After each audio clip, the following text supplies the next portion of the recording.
Hello dears. तो अब तक हमने चैप्टर 2 के अंदर एग्जाम्पल नंबर 2 तक बात कर ली है। जैसे पहले हमने बात की थी 2.1 के बारे में, चैप्टर 2.1 के बारे में। उसके बाद अब एग्जाम्पल नंबर 2 के बारे में हमने बात कर ली थी। इसकी एक इंट्रो वीडियो भी है आपके पास, जिसको परिचय क्लास बोल सकते हैं, और 2.1 की भी है, जो कि 2.1 इतनी इंपॉर्टेंट नहीं है, वैसे खास है नहीं, लेकिन फिर भी पता तो होना चाहिए, ज्ञान तो होना चाहिए हमें इसका। और एग्जाम्पल नंबर जो 2 है वो हमने पिछली क्लास में अब इससे पहले वाली क्लास में बात की थी। इसके बारे में बहुत अच्छे से बात की थी, काफी कम से कम लगभग 1 घंटे से कुछ 5-7 मिनट कम होगी, लेकिन काफी 50-55 मिनट की क्लास है, और वो मतलब काफी आपके लिए मददगार साबित होगी। हाँ, और अगर आप वीडियो देखने आ ही गए हैं तो प्लीज वीडियो पूरी देखें, और अभी जाकर हाथों हाथ वीडियो लाइक जरूर कर दें, और अगर आपने चैनल सब्सक्राइब नहीं कर रखा तो चैनल सब्सक्राइब जरूर कर लें, ताकि सारी वीडियोस आप तक पहुंचती रहे और आपकी हेल्प हो और इससे हमारी भी हेल्प हो जाए। ठीक है, हमें प्रोत्साहन मिले, आप वीडियो लाइक और शेयर करेंगे तो धन्यवाद। और अब बात करते हैं आगे। देखो, एग्जाम्पल नंबर 2 की मैंने क्लास पूरी अच्छे से ली थी। पिछली क्लास के अंदर हमने पूरी अच्छे डिटेल से चर्चा की थी, जिसके अंदर मतलब कोई भी बहुपद आ जाए आपके सामने तो उसके लिए किस तरीके से आप काम करोगे। ठीक है, अब अपन वैसे बात करने वाले एग्जाम्पल नंबर 3 पर। ठीक है, अब एग्जाम्पल नंबर 3, इसके बाद 4, और इसके बाद आगे अपन बात करते जाएंगे। ठीक है, चलो देखो एग्जाम्पल नंबर 3 क्या कह रहा है। एग्जाम्पल नंबर 3, ठीक है, एग्जाम्पल नंबर 3 पहले तो अपन क्या कर लेते हैं, पढ़ लेते हैं थोड़ा सा। ठीक है, और साथ ही साथ फिर इसको लिखकर फिर और समझेंगे आराम से। और कुछ बच्चों ने अगर सिलेबस कर रखा है तो प्लीज थोड़ा सा इसको आगे बढ़ा दें, या फिर थोड़ा स्पीड करके देख लें। और वैसे काम की चीज तो है ही, ऐसा तो है नहीं कोई अलग चीज बताने वाला हूं।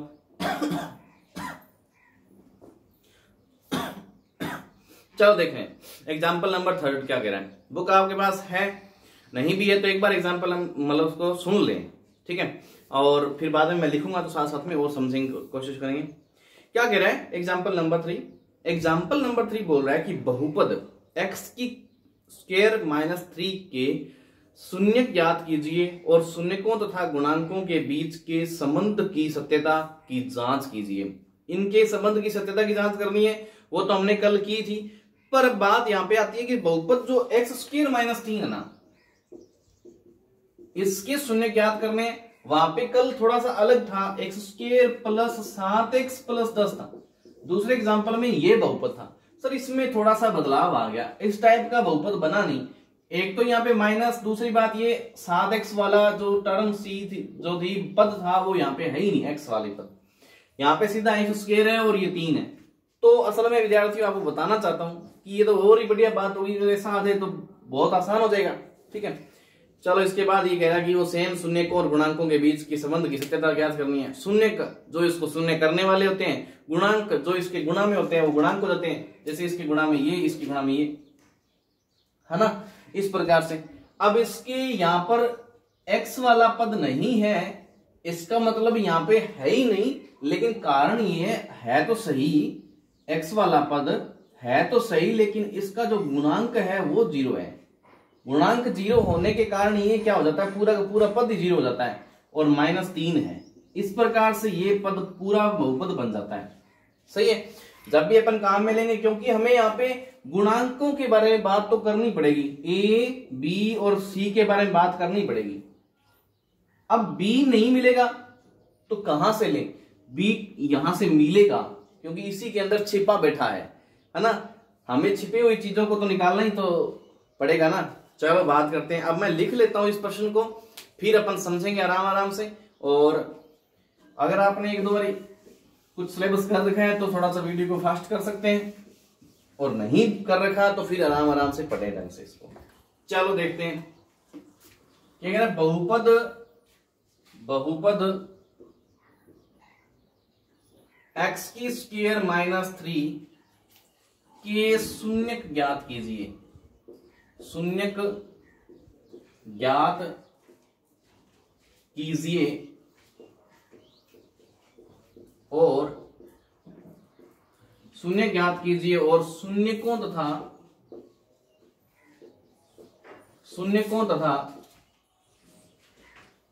गुणांकों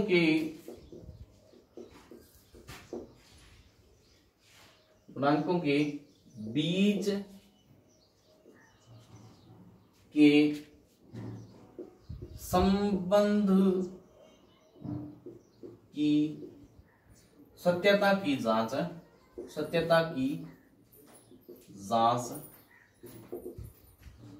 कीजिए।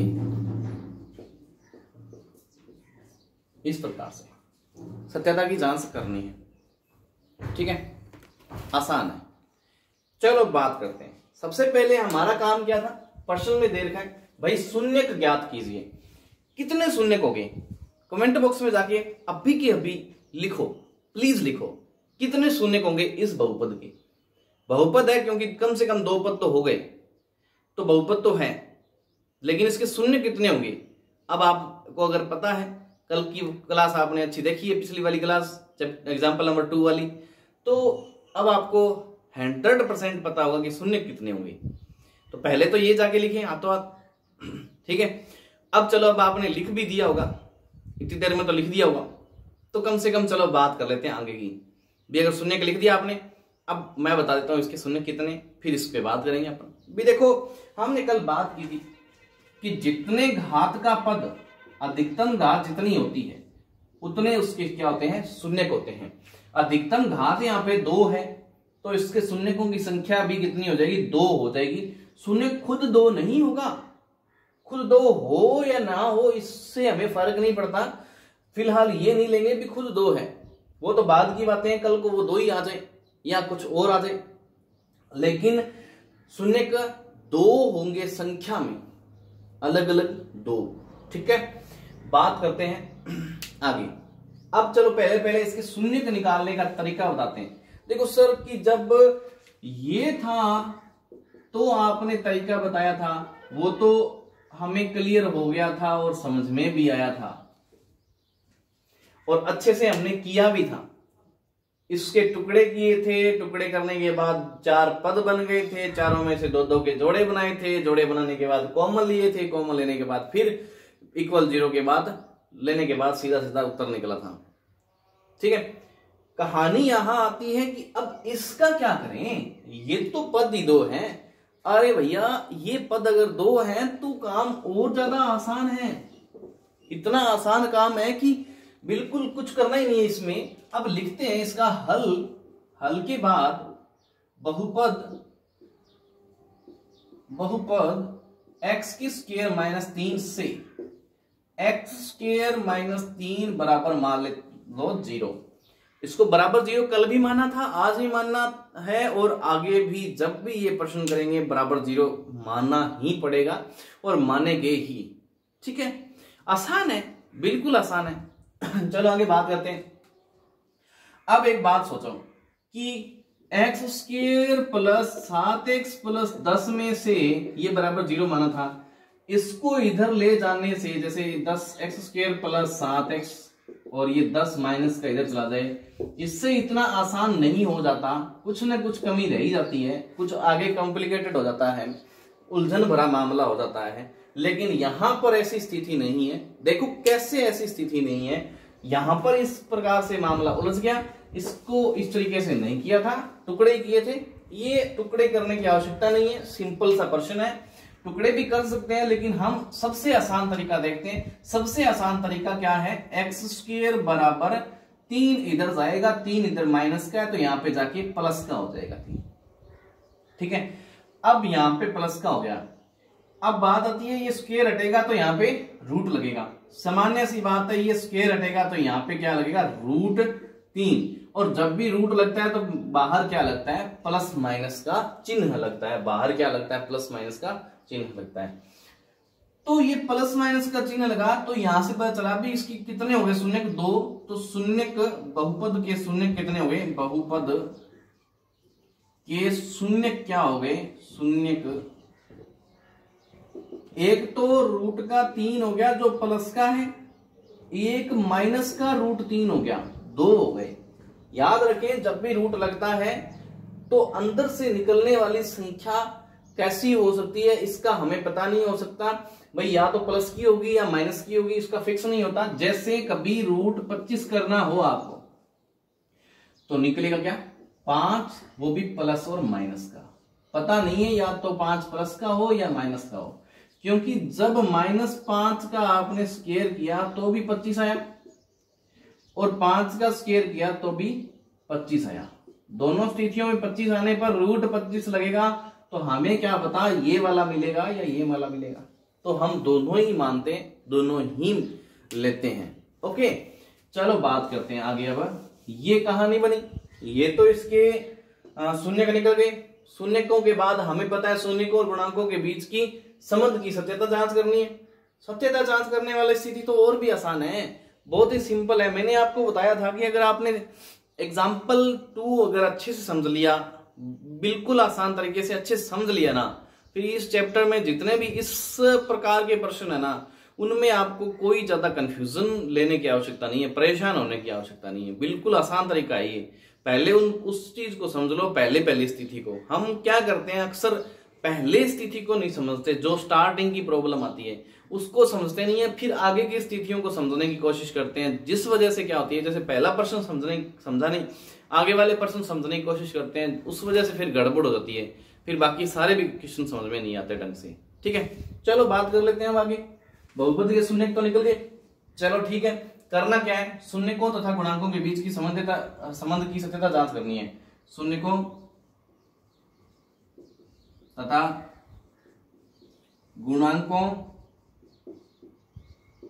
के बीच के संबंध की सत्यता के लिए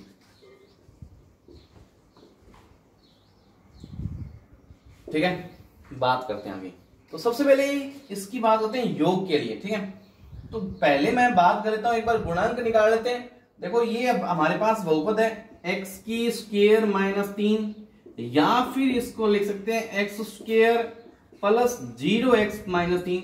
0x लिखने से कोई फर्क नहीं पड़ता, लेकिन हमें गुणांक जरूर मिल जाएगा। वैसे कोई फर्क नहीं पड़ेगा, हमें गुणांक जरूर मिल जाएगा, याद रखना। इसमें कोई फर्क नहीं पड़ा बहुपद ये या ये, एक ही चीज है, बस यहाँ पे गुणांक चाहिए था, जहां पे एक की वैल्यू कितनी होगी 1 बन गई, इसके गुणा में 1 है, और b का मान कितना हो गया 0 हो गया, क्योंकि इसके गुणा में 0 है, तभी तो ये पद ही 0 हो गया। और c का मान कितना है -3 है। और बस तरीका वही, कौन सा तरीका, कहीं की शून्यकों का योग बराबर -x का गुणांक। याद रखें तरीका है ये, और बटा में x स्क्वायर का गुणांक, या फिर इसको हम लेते हैं x का गुणांक मतलब b, और यहां पे ये लेते हैं a, x स्क्वायर का गुणांक। ये x का गुणांक है, b बोलते हैं इसको, ये x स्क्वायर का गुणांक है, a बोलते हैं इसको। तो ऐसे सीधा b बटा a भी लिख सकते हैं, लेकिन बेहतर है कि हम ये लिखें, साथ ही साथ अगर हमने इनको डिनोट किया तो ये भी लिख दें, और इनको नहीं लिखा ऐसे ABC ऐसे करके तो सीधा ही आवश्यकता ही नहीं है सीधा A B लिखने की, सीधा यही लिख सकते हैं, क्योंकि हम यहां से निकाल सकते हैं, सीधा सीधा लिख सकते हैं। चलो ठीक है, बाकी हम सारा कुछ ही लिख देते हैं, उससे कोई प्रॉब्लम नहीं होगी।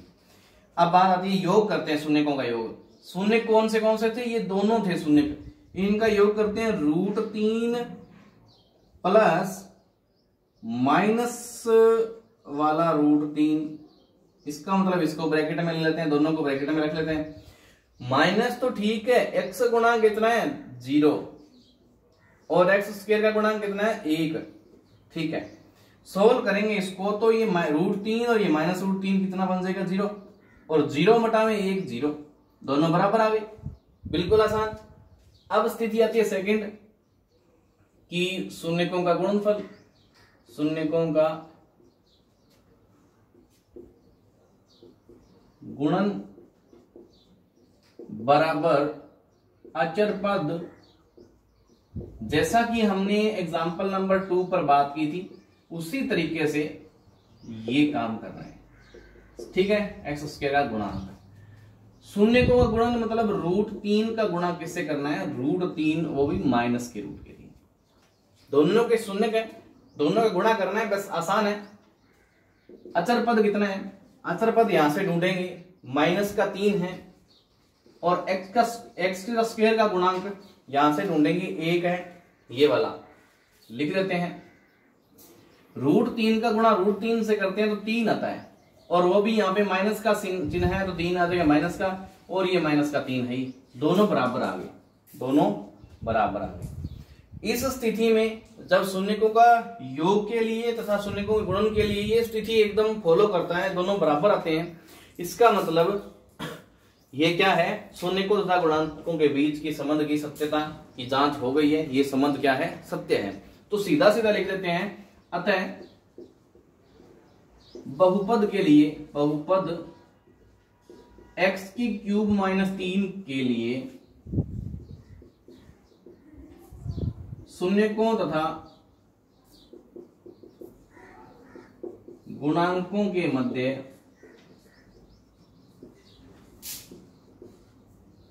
संबंध सत्य है, संबंध सत्य है। बिल्कुल आसान है, याद रखें, चीजें बहुत आसान है, बस कंफ्यूजन बनाते हैं तो हम खुद बना लेते हैं। अब इसका करेंगे एग्जांपल नंबर हम 4, चलो देखते हैं, ठीक है।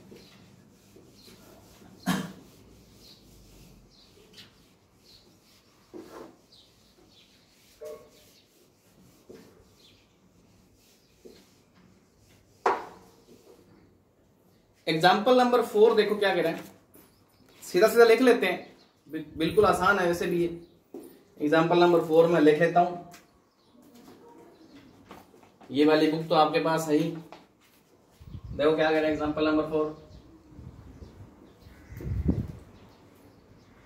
एक द्विघात बहुपद, द्विघात बहुपद ज्ञात कीजिए।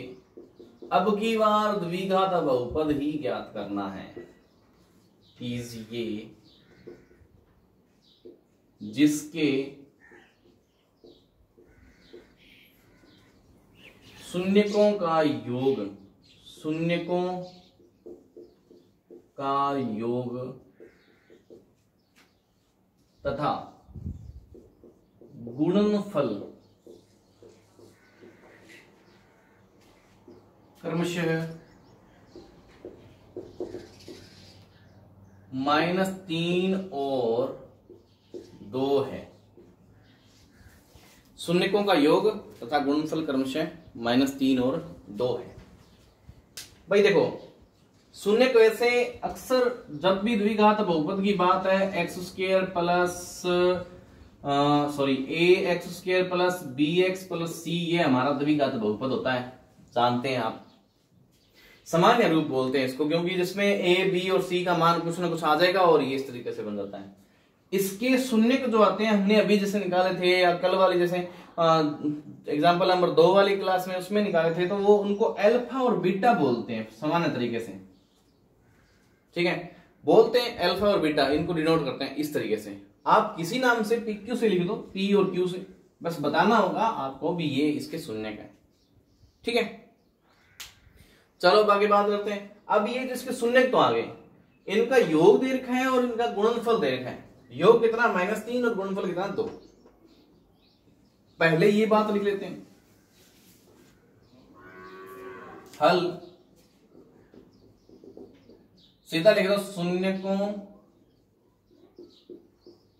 का योग, क्या योग, अल्फा प्लस बीटा, बराबर में क्या हो जाएगा, -3 है। योग कितना है, -3। द्विघात बहुपद ज्ञात करना है, अभी देखना आप मिनट में द्विघात बहुपद निकल जाएगा, और इतना आसान और तरीका है ये। चलो ठीक है, देखो, तथा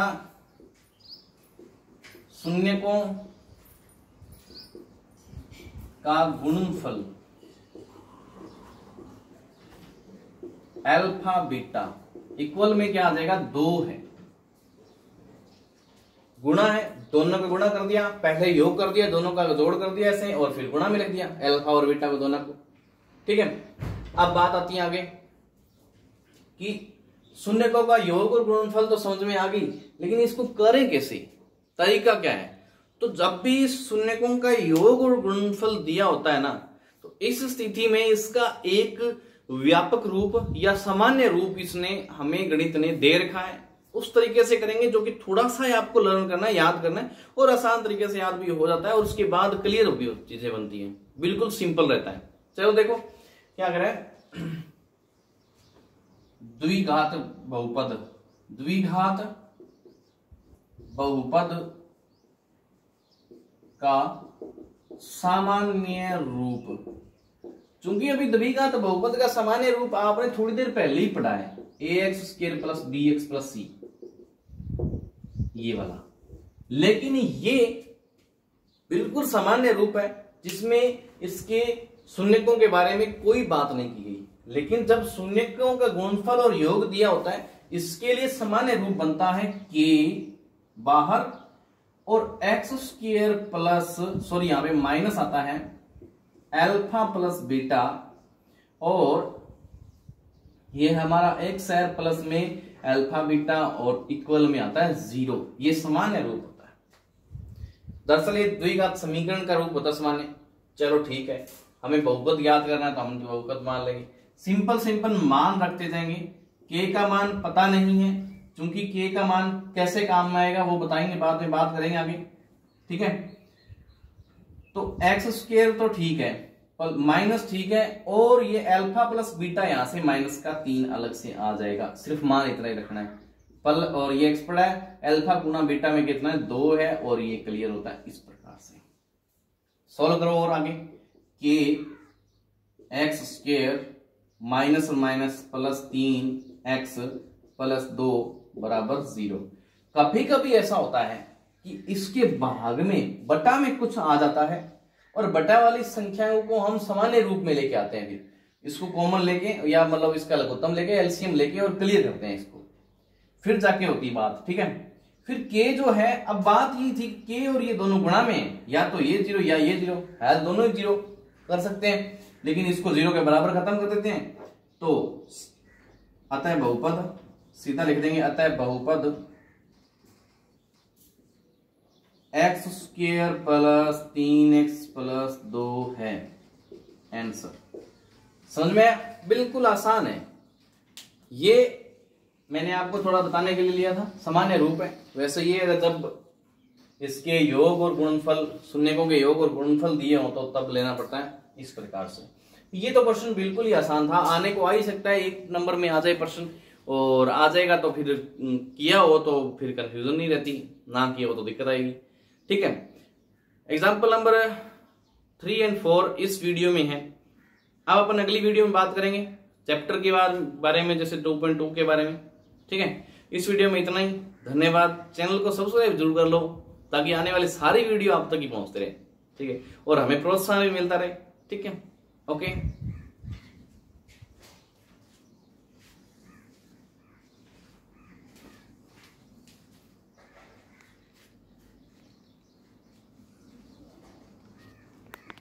अच्छा।